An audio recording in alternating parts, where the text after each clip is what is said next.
Hello दोस्तों, आज हम जानेंगे कुलधरा गांव की रहस्यमय और डरावनी कहानी। तो चलिए आज की कहानी शुरू करते हैं। राजस्थान के जैसलमेर जिले में स्थित कुलधरा गांव भारत के सबसे रहस्यमय और भूतिया स्थानों में से एक माना जाता है। ये गांव पिछले 200 सालों से वीरान पड़ा है और कहा जाता है कि यहाँ आज भी आत्माएं भटकती हैं।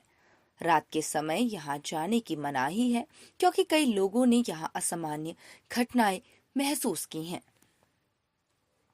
कुलधरा गांव कभी पालीवाल ब्राह्मणों का समृद्ध गांव हुआ करता था।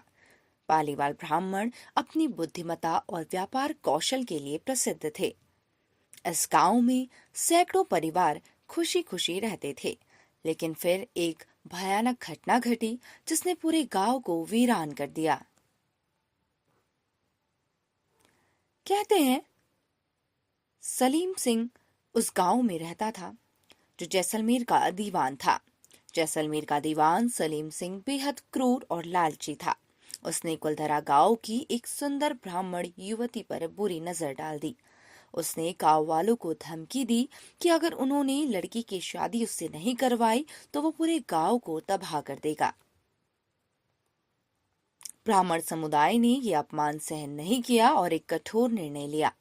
एक ही रात में गांव के सभी लोग अपना घर बार छोड़कर चले गए और जाते जाते इस गांव को श्राप दे दिया कि यहाँ कोई भी दोबारा बस नहीं पाएगा।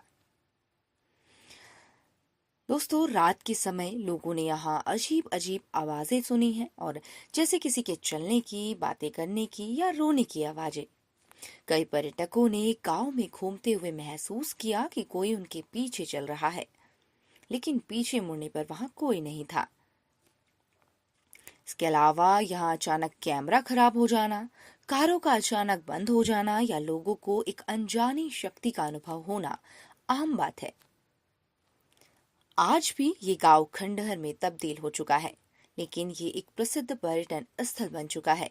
सरकार ने इसे संरक्षित स्थल घोषित किया है, लेकिन सूर्यास्त के बाद यहाँ रुकने की सख्त मनाही है।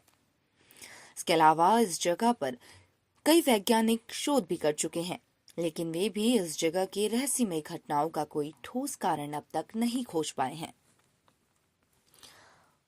दोस्तों, ये जो कुलधरा गांव की कहानी अभी हमने सुनी, ये कुलधरा गांव केवल एक भूत या जगह नहीं बल्कि एक समुदाय के संघर्ष और उनके आत्मसम्मान की कहानी भी है।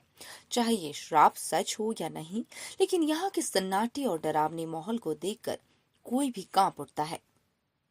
तो अगर आप कभी जैसलमेर जाएं तो कुलधरा गांव की यात्रा जरूर करें, लेकिन याद रहे कि सूर्यास्त से पहले जरूर लौट आएं।